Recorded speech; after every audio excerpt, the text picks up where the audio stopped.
Welcome back my family. आप लोग कैसे हो? आप लोग को मेरे यूट्यूब चैनल पे स्वागत है मेरे काउंटडाउन 22 में। तो फ्रेंड्स, आज हम रिएक्शन वीडियो बनाएंगे सवेरे के अहमियत, उसके ऊपर रिएक्शन वीडियो बनाएंगे। तो वीडियो शुरू करने से पहले सब्सक्राइब, लाइक, शेयर कर दीजिएगा, बेल आइकन पे क्लिक कर दीजिएगा। आने वाली हर एक वीडियो की नोटिफिकेशन आप लोग को मिलती रहेगी। प्लीज सपोर्ट कीजिएगा। तो वीडियो स्टार्ट करते हैं। और उक़बा बिन अबी मुईत एक शख्स ऐसा है जिसने रसूलुल्लाह सल्लल्लाहु अलैहि वसल्लम के गले में रुमाल डाल करके घुमाया था और खींचा था, जिसकी वजह से हुजूर के गले में सूजन आ गई थी। ये सब कुर्बानियां ही तो हैं। और मक्का मुकर्रमा में अम्मार बिन यासिर और उनके वालिद गिरामी को आग में जलाया जाता था। बिलाल हबशी को, खब्बाब इब्न अल-अरत को, खुबैब इब्न अदी को, ज़ैद बिन दसना को, ये वो सहाबा हैं जिनको मक्का वालों ने तड़पाया है। सिर्फ तड़पाया नहीं, उनके एक एक अज़ू को काटा है, उंगलियां काटी हैं, नाखूनों को खींचा है, कान काटे हैं, नाक काटे हैं। कुर्बानियों की इब्तिदा तो ज़माने नबवी में हो चुकी थी, और मर्द तो मर्द है, औरतों ने भी कुर्बानियां दी हैं। सैयदा बीबी सुमैया, जिनको अबू जहल ने घोड़े के पैरों से बांध करके दौड़ाया था, और फिर घोड़ा दौड़ते हुए आया तो उनकी शर्मगाह पर तीर मारकर उन्हें शहीद किया गया था। ये पहली शहीदा हैं इस्लाम में। औरतों ने भी कुर्बानियां दी हैं, बच्चों ने भी दी हैं। आज ये एक मैसेज है आप तक कि अल्लाह तबारक व तआला ने कितने सुकून की जिंदगी आपको दी, हमें दी है। इस दौर में एक अजान देने के लिए ना हमें कोई दिक्कत है, नमाज पढ़ने के लिए हमें कोई तलवार लेकर नहीं खड़ा है कि अगर सजदे में जाओगे तो सर काट दूंगा। कोई ऐसी मुसीबत नहीं है। रब तबारक व तआला ने बेपनाह आजादियां दी हैं, प्लस उस पर ये कि हमें अच्छा खिला भी रहा है, अच्छा पिला रहा है, अच्छा पहना रहा है, हमारे दौलत में फरावानी है, सब कुछ है। यहां पर आराम ही आराम है। उसके बावजूद हम दीन पर कितने कायम हैं, ये देखने की जरूरत है। आज हम अपने दीन इस्लाम को अपने घरों में ही अजनबी बना रखे हैं। इस्लाम इस्लाम के नारे तो हम लगाते हैं, लेकिन इस इस्लाम को ना हम अपनी बच्चियों पर देखना चाहते हैं, ना बीवियों पर देखना चाहते हैं। इनको नंगा घुमाएंगे, उस वक्त इस्लाम कहां है? इस्लाम के नारे लगाने वाले हैं। यकीनन इस्लाम से तुम्हारी अगर मोहब्बत है तो तुम्हें इस्लाम को अपने घर में भी देखना होगा। अपने घर के अंदर भी जब नंगा नाच रहे हो और औरतें बेपर्दा बाहर जा रही हो, तो उस वक्त तुम दीन इस्लाम को तो बेपर्दा करके भेज रहे हो। इस्लाम से मोहब्बत का माना यह है कि आप अपने ऊपर भी इस्लाम को पसंद करो और अपने घर वालों पे भी इस्लाम को पसंद करो। ये नहीं है कि इस्लाम को हमने अपने घरों में अजनबी बना रखा है, दूसरा आए। हैरत की बात है, इस्लाम तो हमें मस्जिदों में तो नजर आ जाता है, जुमा में अगर आ गए सबके सब सजदा रेज हैं, लेकिन यही इस्लाम शादियों के महलों में क्यों नहीं नजर आता? जब शादियां होती हैं मुसलमानों की, बड़े अमीरों की, तो वहां इस्लाम क्यों नहीं नजर आता? मेरे अजीजों, कहीं तो हम नाइंसाफी कर रहे हैं। हम अपने हाथों अपने दीन को तबाह करने की कोशिश करते हैं, अनजाने में ही सही, लेकिन एक बहुत बड़ा ऐसा अमल है जिसका खमियाजा हमारी नस्लों को भुगतना पड़ेगा। आपको मैं मिसाल बता दूं, सिद्दीक अकबर रदी अल्लाह ताला अन्हु दस्तरखान पर बैठे, इस्लाम को कैसे घर में पसंद करते थे। इस्लाम तो इस्लाम है। बेटे ने एक मर्तबा इतना कहा कि ये लौकी की सब्जी जो बनी हुई है ये मुझे अच्छी नहीं लगती है। सिद्दीक अकबर रदी अल्लाह ताला अन्हु ने तलवार निकाल ली और कहा, उठ जा मेरे दस्तरखान से, दस्तरखान से उठ जा। कहा, अब्बा जान, मैंने तो सिर्फ सब्जी के बारे में कहा इस सब्जी के बारे में हरगिज ना कहना, इसलिए कि मेरे रसूल को पसंद थी, मेरे नबी पाक सल्लल्लाहु ताला अलैहि वसल्लम की पसंदीदा सब्जी है। और अगर तुझको ये नहीं पसंद है तो मैं ऐसा बेटा नहीं बर्दाश्त कर सकता जिसको रसूलुल्लाह की पसंद ना पसंद हो। ये इस्लाम अपने घरों में भी देखना वो चाहते थे। वो तो सुन्नत मुस्तफा, हालांकि सब्जी के मुतालिक इख्तियार है, आपको जो खाना है खाएं, फर्ज वाजिब या हराम नाजायज तो नहीं है। लेकिन सिद्दीक अकबर रज़ियल्लाहु ताला अन्हु का ईमान बहुत बुलंद था।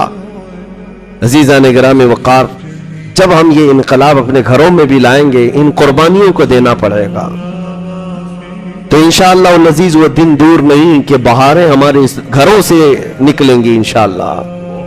मैं चंद बातें आपके सामने रखता हूं। کہ قربانیوں کی ابتدا زمانہ نبوی سے ہوئی، اور پھر وہ ہجرت بھی حضور صلی اللہ علیہ وسلم کی بڑی قربانی تو ہے، اپنا وطن چھوڑنا اور دوسرے شہر جا کر آباد ہونا، پھر پورے ساتھیوں کا ساتھ چلنا، ایک بہت بڑی قربانی ہے۔ جب شہر مکہ چھوٹ گیا اور اپنے مدینے میں آباد ہوئے تو کیا یہ قربانی نہیں ہے، اپنا وطن اصلی چھوڑنا؟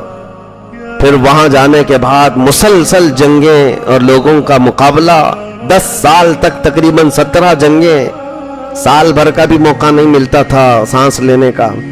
یہ بھی تو قربانیاں ہیں۔ کتنے عظیم صحابہ جنگوں میں شہید ہوئے، ایک ہی جنگ احد میں 70 صحابہ گئے، جن میں رسول کریم صلی اللہ علیہ وسلم کے سگے چچا، ان کے سفیر، ان کے خاص صحابہ شہید ہوتے گئے۔ یہ سب چیزیں دیکھ کر صبر کر لے جانا یہ بہت بڑی قربانی ہے۔ اور ان قربانیوں کی ابتدا جب حضور کے زمانے سے ہوئی تھی تو خلفائے راشدین کے زمانے میں بھی چلی، اور پھر کربلا کے میدان میں یہ کھل کر کے سامنے دیکھنے کو ملا۔ دنیا کی ایک ایسی عظیم قربانی جس میں خاندان رسول کا بچہ بچہ اپنی جان لے کر میدان میں اترا، اور کوئی پیچھے بھاگنے کی بات نہ کیا، گردنیں ان کی کٹ گئیں، بلکہ ایک دوسرے کو کٹتے ہوئے دیکھتے بھی رہے صبح سے شام تک۔ کوئی یہ نہیں کہا میرا بھائی اب کٹ گیا، اس کے اوپر گھوڑے دوڑ چکے ہیں، میں تو اپنی جان بچاؤں۔ حتیٰ کہ جو بیمار خیمے میں سو رہے تھے، زین العابدین امام سجاد بیمار تھے، بخار زدہ تھے، اس کے باوجود وہ اپنے بستر سے کھڑے ہو رہے تھے کہ سب جب جا چکے تو مجھے بھی جانے کی اجازت ملے۔ امام حسین نے ان کو تک دیکھا تو آپ رو پڑے اور کہا میری نسل تجھ سے چلنی ہے، اور تم آرام کرو، میرے بعد خاندان نبوت کی ان عورتوں کو کون لے جائے گا، کون ان کا سہارا ہوگا؟ امام زین العابدین اس بات پر روتے رہے زندگی بھر کہ مجھے میدان میں اترنے نہیں دیا گیا ہے۔ تو کیسا جذبہ تھا ان کا! قربانیاں تو ان کی ماں نے ان کی گٹھی میں پلایا تھا، ان کو بچپن سے یہ جذبہ دیا گیا تھا، اسی لیے وہ میدان میں ڈٹے رہے، جمے رہے۔ عزیزان گرامی وقار، میں آپ کو ایک بات بتا دوں کہ اللہ تبارک و تعالی، اس کا ایک قانون ہے، اس کا ایک دستور ہے، وہ اپنے بندوں سے امتحان لیتا ہے اور اس کے بعد ظالموں کو ان کے انجام تک پہنچاتا بھی ہے۔ بعض لوگ یہ سوچتے ہیں کہ ہم ابھی اترے اور اللہ کی مدد آ جائے، اور اللہ تعالیٰ ایسی مدد کرے کہ سب کافر دشمنان اسلام جتنے ان کے دانت کھٹے ہو جائیں، یہ سرنگو ہو جائیں، یہ خائب و خاسر ہو جائیں، ذلیل ہو جائیں۔ یہ ٹھیک ہے، تمنا ہے، لیکن تمہیں تاریخ یہ دیکھنی پڑے گی۔ رسول کریم صلی اللہ تعالی علیہ وسلم کے زمانے سے اگر حضور دعا کر دیتے مدینے میں بیٹھ کر، تو کیا وہ مکہ کے 1000 کافر جو بدر میں آ رہے تھے زمین میں نہیں دھس جاتے؟ کیا ان کے لیے آسمان سے عذاب نہیں آ جاتا جو انہیں گرفتار کر لیتا؟ حضور مدینے میں بیٹھ کر دعا نہیں کر رہے تھے، بلکہ 313 نہتے صحابہ کو لے کر بدر کے میدان میں اترے، اور وہ بھی روزے کے عالم میں ہیں، رمضان کا مہینہ ہے، پیدل چل کر کے گئے، 4 گھوڑے ہیں 313 کے پاس، تلواریں سب کے پاس نہیں۔ یہ ایک عظیم امتحان کے لیے اتارا گیا، اور جب سب صحابہ نے یہ اپنا حوصلہ اور اپنی استقامت دکھا دی، تب رات کے وقت رسول کریم صلی اللہ علیہ وسلم نے یوں دعا کی کہ اے اللہ، اس جماعت کو اگر تو نے فتح نہیں دی تو قیامت تک اس زمین پر سجدہ کرنے والا کوئی نہیں آئے گا۔ اب یہ محبوب کی دعا تھی، مناجات تھی اپنے رب کی بارگاہ میں، پھر اللہ تعالیٰ نے روشن فتح عطا فرمائی۔ یہ نہیں ہے کہ ہم اپنی مسجدوں میں بیٹھ کر کے تسبیح پڑھیں اور دعائیں کرتے رہیں، ہمیں عملی میدان میں اترنا چاہیے۔ اب عملی میدان میں اترنے کا مطلب کیا ہے؟ ہر کوئی فوراً اپنا ذہن یہاں دوڑاتا ہے کہ ہم تلوار لے کر کے، بندوق لے کر کے، چاقو لے کر کے میدان میں اتر جائیں اور لوگوں کو ڈرائیں۔ نہیں، دیکھیں ایک بات یاد رکھیں، مقابلہ کرنے کی سمتیں الگ ہیں، تقاضے الگ ہیں، ہر زمانے میں، ہر طرح سے، ہر علاقے میں الگ الگ انداز سے حق و باطل کی جنگیں ہوئی ہیں۔ یہ ضروری نہیں ہے کہ ہر حق و باطل کی جنگ میں تلوار ہی اٹھائی جائے، ضروری نہیں ہوتا۔ ہر حق و باطل کی جنگ میں چاقو، چھری اور بندوق ہی اٹھایا جائے، نہیں، وہ آخری دور ہوتا ہے۔ حق و باطل کی جنگوں میں ہمارے عظیم اولیاء کرام نے بھی لڑائیاں لڑی ہیں. کیسے؟ جب باطل سر ابھارتا ہے تو بچوں کو عملی طور پر میدان میں اتار کر کے میرے مصطفیٰ کے اخلاق پہنا دینا، یہ بھی ایک عظیم جنگ ہے. ان باطل قوتوں کے سامنے ایک عظیم جنگ ہے. جس چیز کی وہ جڑیں کاٹنے پر لگے ہوئے ہیں ان جڑوں کو پھر سے پانی دے دینا، یہ ایک عظیم جنگ ہے. آج تمہاری تاریخ کی جڑیں کاٹنا چاہتے ہیں، نبی کریم صلی اللہ تعالی علیہ وسلم کی محبت پر ایک میلی چادر ڈالنا چاہتے ہیں. یہ سارے کفار و مشرکین مل کر کے پوری دنیا میں پلاننگ نہیں کر رہے ہیں. حضور کی گستاخیاں، اسلام کی گستاخیاں رب العالمین کی بارگاہ میں. آپ کبھی محسوس کرتے ہیں ایکس مسلم نام سے تو بہت سارے لوگوں کو لا کر کے ہاٹ سیٹ پر بٹھایا جاتا ہے. ایکس ہندو دیکھا، ایکس کرسچن دیکھا کہ جو کرسچینٹی چھوڑ کر کے آیا ہو یا ہندوازم کو چھوڑ کر کے آیا ہو اس کو بھی لا کر ہاٹ سیٹ پر بٹھا کر اس سے ڈیبیٹ کیا جاتا؟ نہیں. ایکس مسلم یہ باضابطہ پری پلانڈ ہوتے ہیں، یہ پورے پیدا کیے ہوئے کتے ہوتے ہیں جن کو پال کر کے لایا جاتا ہے. میں صرف آپ کو ایک مثال دے رہا ہوں. پوری دنیا جب نشانے پر رکھ چکی ہے تاریخ اسلام کو، قرآن کو، رسول کریم صلی اللہ علیہ وسلم کی ذات کو، ان حالات میں اب تم خود حالت جنگ میں ہو. اگر آپ کو ایسا لگتا ہے کہ جب جنگ کا میدان ہوگا تب ہم بھی اتریں گے، یہ سوچنا بند کرو. جنگ کا میدان ہوگا تب اتریں گے نہیں، بلکہ فی الحال آپ جنگ کے میدان میں ہیں آلریڈی. ہم روزانہ دیکھ رہے ہیں یہ سارے حالات. ہم حالت جنگ میں، حالت امن میں نہیں ہیں. اور جب بندہ حالت جنگ میں ہوتا ہے تو اسے سونا اور اسے کھیلنا، اسے عیاشی کرنا زیب نہیں دیتا. مجھے ایک بات بتاؤ، جب تمہارے گھر کے سامنے تمہارے باپ کا یا بھائی کا یا ماں کا جنازہ رکھا ہوا ہو اور تم گھر میں اندر ٹی وی چالو کر کے اور گیم کھیلتے ہوئے بیٹھے ہو، کیا یہ دنیاوی اخلاق کے اعتبار سے کوئی آپ کی تعریف کر سکتا ہے؟ بلکہ تمہارا ضمیر خود تمہیں اس بات کی اجازت نہیں دے گا. میرے گھر کے دروازے پر میرے گھر کا جنازہ رکھا ہے اور اس وقت ارے حال تو یہ ہوتا ہے لوگ چولہا بند کر دیتے، کھانا نہیں پکتا گھروں میں. تو جب امت مصطفیٰ پر ایسے سخت حالات آئے ہیں تو جوانوں سے میں یہی کہتا ہوں، کچھ وقت تو نکالو قرآن پاک کے لیے، کچھ وقت تو نکالو رسول محترم صلی اللہ تعالی علیہ وسلم کی شریعت طاہرہ کے لیے. آج اگر تم نہیں اٹھے اور تم نے اپنے عملی میدان میں کوششیں نہیں کی تو پھر بات یہی ہے کہ امت اس وقت ان حالات سے گزر رہی تھی کہ روزانہ ملک شام، فلسطین، یمن، عراق، ہر جگہ سے بچوں کی چیخیں آتی رہیں اور ہم تو موج مستی میں رہے. آپ لوگوں کا ایک سوال ہو سکتا ہے ہمیں کیا کرنا چاہیے؟ میرے عزیزو، دل کو نرم کر دینا یہ بھی بہت بڑا کمال ہے. اپنے دل کو نرم کر لو. بس یہاں بیٹھے ہو، تم جا نہیں سکتے اتنے بڑی دور اور وہاں جا کر کے مقابلہ نہیں کر سکتے، یہ ہمیں بھی تسلیم ہے، ہمیں بھی پتا ہے. لیکن ہمارا تقاضا صرف اتنا ہے، یہاں بیٹھے ہوئے دل سخت تو نہ کرو. دل میں اگر تمہارے نرمی آ گئی، یہی اللہ رب العزت کی بارگاہ میں قبولیت کی علامت ہے.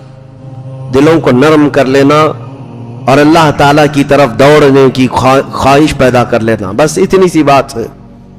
میں اس آیت کریمہ کو مکمل کر دوں. اللہ نے فرمایا کہ ظالم عنقریب جان لیں گے کہ کس پلٹی پر وہ منہ کھا کر گریں گے. اللہ تعالیٰ ظالموں کو ان کے انجام تک پہنچائے گا. تاریخ میں یہ بات موجود ہے، ظلم ایک حد تک جاتا ہے، اس کے بعد پھر کروٹ لیتا ہے. الحق یعلو ولا یعلی علیہ، حق غالب ہو کر رہے گا، اس پر اللہ کسی اور کو غالب نہیں کرے گا. ہاں، چند دنوں کے لیے چاند پر بھی گہن لگ جاتا ہے، لیکن اس کا مطلب نہیں کہ چاند کالا ہو گیا. جب گہن ہٹتا ہے تو پھر چاند اپنے شباب کے ساتھ چمکتا بھی ہے. اگر خاندان نبوت پر کربلا جیسا واقعہ پیش آیا ہے تو اس کا مطلب یہ نہیں ہے کہ نبی کا خاندان مٹ گیا. دنیا آج بھی جانتی ہے، پوری دنیا کے چپے چپے میں میرے مصطفیٰ کا خاندان آباد ہے. سادات کی خوشبو ہر جگہ موجود ہے. لیکن تخت پر بیٹھے ہوئے شاہی حکمرانوں کے خاندان کہاں چلے گئے؟ یزید کے بچے کہاں ہیں؟ یزید کا خاندان کہاں ہے؟ کوئی نہیں بتا پاتا. इसलिए याद रखो, रब तबारक व तआला कुरान में फरमाता है कि जालिम अनकरीब ये जान लेंगे कि वो किस पलटी पर गिराए जाएंगे। अब एक बात मैं आपको बताऊं, हालात फिर से हमारे साथ ऐसी ही हैं। करबला वाक़े होने को है और यजीदी फितने जन्म ले चुके हैं। जगह जगह यजीद हैं और वो अपने ताकत के जोर पर पूरी दुनिया के निजाम को बदलना चाहते हैं। अब हम पूरी दुनिया में ना जाएं तो अपने मुल्क में हम हालात देख रहे हैं। यहां पर अब हुसैन आजम के किरदार को जिंदा करने की जरूरत है। हम छोटी छोटी सी बातों पर बिलक उठते हैं, तड़प उठते हैं। कहां हुसैन आजम की किरदार? करबला के मैदान में उतरना बहुत दूर की बात है। हम छोटा सा किसी का ताना दिया हुआ बर्दाश्त नहीं कर पाते। हम छोटी लड़ाइयों में आपे से बाहर हो जाते हैं, आसमान सर पर उठा लेते हैं। इमाम हुसैन सैयद शुहदा की बात मैं बताता हूं। सैयदना गौस गवालियारी रहमतुल्लाह अलैह एक बड़े बुजुर्ग गुजरे हैं, अल्लाह के वली, बड़े सब्र वाले थे। उनकी एक मिसाल मैं आपके सामने रखता हूं। वो एक बार रास्ते से जा रहे थे, डाकू कुछ रास्ते पर परेशान कर रहे थे। कभी उनका जुब्बा खींचा, कभी उनका अमामा खींचा। तो उनके मुरीद साथ में थे और उनके साथ उनकी एक नवासी थी, छोटी सी 8 साल की या 7 साल की बच्ची थी। उसको साथ में लेकर चल रहे थे। तो ये जो गुंडे थे, मवाली थे, वो कभी आपका जुब्बा खींचे, कभी अमामा खींचे।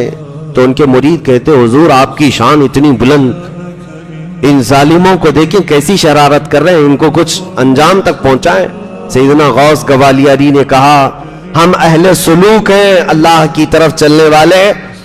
हम जलाल का इजहार नहीं करते, हम सब्र करते हैं, हम सब्र करते हैं। आगे चलने के बाद कुछ और बदमाशों ने उन पर धूल फेंका, मिट्टी फेंकी। आपने कपड़े झाड़ लिए और कहा, हम अहले सुलूक हैं, सब्र करते हैं, जवाब नहीं देते। इन दिए हुए मजालिम के हम जल्दी जवाब नहीं देते। मुरीद बार बार कहता था, हुजूर इनको हिलाकत की दुआ कर दें। कहा नहीं, अहलुल्लाह, अल्लाह वाले बद्दुआ नहीं करेंगे, सब्र करते हैं। आगे चलने के बाद एक डाकू ने उनकी छोटी सी जो नवासी थी, उसके कान में जो बालियां थीं, उंगली डाल करके यूं खींचा कि बच्ची का कान फट गया। बच्ची का कान फट गया। सैयदना गौस गवालियारी ने देखा बच्ची का खून, बच्ची का कान लहूलुहान है। सिर्फ आपने उंगली से यूं इशारा किया, ऐ रब्बल आलमीन, इसको तबाह फरमा। वो जो गुंडा मवाली था जिसने उंगली डालकर कान फाड़ा था, हवा में उड़ा और वापस ऐसे पत्थर पर पटक दिया गया कि सर फट गया, जगह पर मर गया। अब ये वाकया मैं यहां बीच में क्यों कह रहा हूं, इसका क्या रिलेशन है? मुरीद सादिक साथ में थे। कहा, हुजूर आप तो कह रहे थे आप अहलुल्लाह हैं, आप मजालिम का जवाब नहीं देते। बच्ची के कान फट जाते ही आपने तो उसको हिलाक कर दिया। सैयदना गौस गवालियारी ने तारीखी जुमला कहा, मियां ये हम सब क्या कयामत तक आने वाले, अपने ऊपर आने वाले मजालिम को तो देख सकते हैं, बच्चों की तकलीफ को गवारा कर लेना सिर्फ इमाम हुसैन का काम है। सिर्फ सब इस सब्र के दर्जे पर वो सिर्फ करबला की दास्तान में है, बाकी कोई नहीं बर्दाश्त करता। यह हकीकत है मेरे अजीजों। औलिया इकराम की भी फहरिस्त देख लें, उन पर जो जुल्म हुए हैं सब बर्दाश्त किए गए, लेकिन सामने अगर किसी बाप के बच्चे को तड़पाया जाए, यह गवारा नहीं होता। आज भी हमारी कैफियत ये है, हम बुखार को सह लेंगे, हम बीमारियों को सह लेंगे, लेकिन बच्चा अगर थोड़ी देर सर्दी में भी आ जाए, हमारा दिल गवारा नहीं करता। हम उसे सीने से लगाएं, कभी इधर भागे कभी उधर भागे, डॉक्टरों के चक्कर लगाएं, बच्चों की तकलीफ बाप नहीं देख पाता। अब इस बात को सुन करके फिर अंदाजा लगाओ, करबला के मैदान में उस हुसैन का कलेजा कितना बड़ा था, जिन्होंने अपने जवान बेटे अली अकबर की लाश अपने कंधे पर उठाकर लाए, और वो भी टुकड़े हो चुकी लाश, जिसके टुकड़े हो चुके थे, और अपने सगे भतीजे इमाम कासिम की लाश जिस पर घोड़े दौड़ चुके हैं, और फिर उस पर तुरफा ये कि 6 माह के छोटे बच्चे को जब उनके हाथ में मौजूद पानी की तलब लेकर आने पर गले पर तीर चला दिया जाए, बच्चा जब हाथों में खून में लथपथ हो, اس منظر کو دیکھ کر دنیا کی کون سی ہستی ہے جو برداشت کر پائے؟ اپنے سگے بھائی کو کٹتے ہوئے ہاتھ دیکھا، عباس علمبردار کو، اور اس کے بعد ان کے سینے پر نیزہ مار کر جب یزیدیوں نے شہید کیا، تب تک میں نے دیکھا ہے تاریخ میں امام حسین نے صرف اتنی بات کہی جن کی عمر 60 سال کے قریب ہو چکی ہے. 60 سال کی عمر کے قریب رب العالمین کی بارگاہ میں صرف اتنا کہا، الآن انکسر ظہری، اے اللہ میری ریڑھ کی ہڈی ٹوٹ گئی، تیرے علاوہ کس سے شکایت کروں، تیرے علاوہ کس سے میں شکایت کروں. عزیزان گرامی وقار، اس پورے میدان کربلا میں ایک اہم میسج یہی ہے کہ ہم اپنی چھوٹی چیزوں کو جب برداشت نہیں کر پاتے تو بڑی چیزوں کا مقابلہ کیا کر سکیں گے. برداشت کی طاقت بھی بڑھانا بہت ضروری ہے. اولیاء اکرام کی سیرت میں اگر دیکھیں گے آپ، تصوف میں ایک باب ہے، وہ خلافت اس وقت تک دیتے نہیں تھے جب تک مرید کو پیاس برداشت کرنے کی طاقت نہ آ جائے، بھوک برداشت کرنے کی طاقت نہ آ جائے، اور لوگوں کے مظالم سہنے کی طاقت نہ آ جائے. تب تک ماررہ متحرہ میں تو باضابطہ اس پر تربیت دی جاتی تھی. خاص طور پر مچھلی کھلا کر رات میں یوں ہی دروازہ بند کر کے سلا دیا جاتا، صبح تک وہ بندہ تڑپتا رہتا، پانی نہیں دیتے. اور اگر کوئی بہت زیادہ اتاولا ہو جاتا کہ پانی نہیں تو اس کو بھیج دیا جاتا، جا تو یہاں کی خلافت لینے کا اہل نہیں ہے. برداشت کی طاقت پیدا کرنا مسلمان کے لیے بہت ضروری ہے. اور یہی کربلا کے میدان میں ہمیں ایک بہت بڑا عظیم پیغام ملا ہے. مرد تو مرد ہے. ایک دانشور نے بہت اچھی بات لکھی ہے، کربلا میں موتیں تو ہوئیں، حسین اعظم کی موت، شہادت، علی اکبر کی شہادت، امام قاسم کی شہادت، سب کی ایک بار ہوئی، لیکن اس میدان میں سب سے بڑا جگر رکھنے والی کوئی شخصیت ہے تو سیدہ زینب ہے، جو پورے میدان کو دیکھتی بھی رہی. ان کے بچے بھی سامنے شہید ہوئے، بھائی شہید ہوا ہے، بھتیجے بھانجے سب شہید ہوئے. اور اس کے بعد جو حالات ہوتے ہیں، سب کی موت کے بعد جب ان کو بندی بنا کر، قیدی بنا کر دمشق تک لے جایا جا رہا، زنجیر باندھ کر کے، رسول اللہ کی وہ شہزادی نے کتنا سہا ہوگا. یزید کے دربار میں پہنچنے کے بعد انہوں نے اپنے اندر جتنا تھا سب نکال دیا. آج 1400 سال ہو گئے سیدہ زینب کا دیا ہوا خطبہ جو دمشق کی جامع مسجد میں یا یزید کے دربار میں آج تک حرف بحرف سلامت ہے.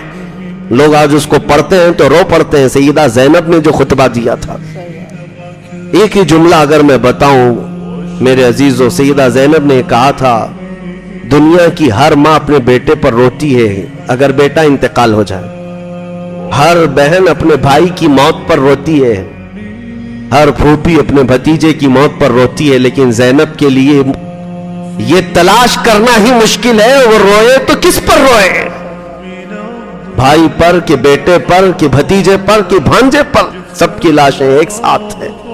عزیزان گرامی وقار، کربلا کے اس میدان میں ایک بہت عظیم پیغامات دنیا کو ملے ہیں. آپ سن ہی رہے ہیں اور ہر سال سنتے رہتے ہیں. اس کا خلاصہ صرف اتنا ہی ہے کہ اپنے دلوں کو جوان رکھو، بیدار رکھو، سہنے کی طاقت بھی، اور اس کے علاوہ ایک بات اور کہ ظلم زیادہ دیر تک نہیں چل سکتا، اللہ تعالیٰ کی مدد آ ہی جاتی ہے. آپ کو یہ نہیں کہا گیا کہ ظلم سہتے ہوئے تم خاموش رہ جاؤ، نہیں، مار برداشت کی جا سکتی ہے، پھانسی برداشت کی جا سکتی ہے، لیکن زبانی خاموش نہیں رہا جا سکتا. حق بات موت تک کہی جانی چاہیے. یہ پیغام ہے. اس کا کوئی الٹا میسج یہ نہ لے لے. سہنے کی طاقت کا مطلب یہ نہیں ہے کہ خاموشی سے سہتا رہے، بلکہ اس پر تو ظالموں کو خوشی ہے کہ ہم نے مارا، دیکھو چپ ہو گیا. نہیں، سہنے کی طاقت کا مطلب یہ ہے کہ تم ظلم تو سہ لو، شکایت اس سے نہیں، بلکہ جس بات پر تمہیں ظلم دیا جا رہا ہے وہ اسلام کی حقانیت پر 1000 کوڑے لگ جائیں، لیکن تمہیں اس بات پر قائم رہنا ضروری ہے. آج جیسے موب لنچنگ کے حالات آ گئے، نوجوانوں کو باندھ کر کے مار کر کے ان سے کہا گیا کہ ان کا نام لو، ان کا نام لو، یہ حالات سے ظلم تو ہو ہی گیا، ان بچوں نے سہ لیا، मरना तो वैसे भी था, लेकिन किसी और का नाम लेकर के क्यों अल्लाह अकबर कहकर जाए तो इस पर अजीम शहादत का सवाब भी है। बल्कि उन शहीदों को मौला हुसैन की पड़ोसी होने का शरफ हासिल होगा।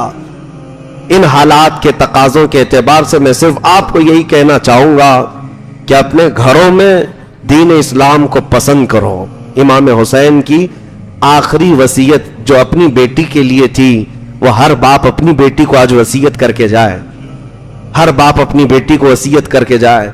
सैयदा सकीना जो 9 साल की थी और इमाम हुसैन जब करबला के मैदान में आखिरी मर्तबा जा रहे थे तो अपनी बेटी को ये कहा था कि बेटी जो कुछ भी हो जाए, हालात जितने भी बदल जाएं, तुम रसूलुल्लाह के खानदान से हो, अपने पर्दे की हिफाजत करना, अपने हिजाब की हिफाजत करना।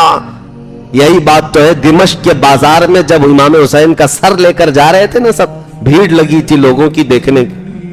हजरत सकीना और दूसरी औरतें भी पीछे थीं।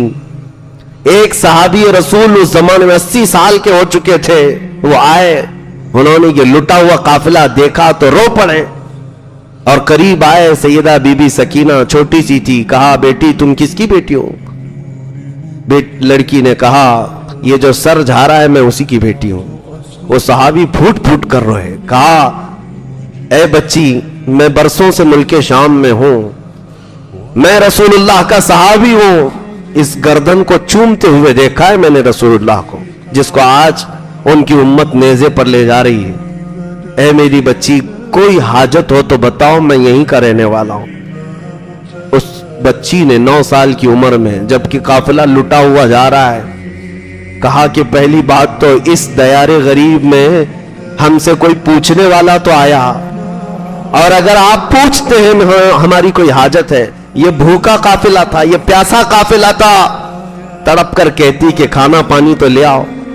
कमाल है। सैयदा सकीना ने कहा बाबा जान, आप अगर हमारी हाजत पूछने आए तो सिर्फ इतना कर दें कि ये जो सर लेकर के जा रहे हैं इनको थोड़ा आगे बढ़ा दें, हमारे काफिले से आगे बढ़ा दें।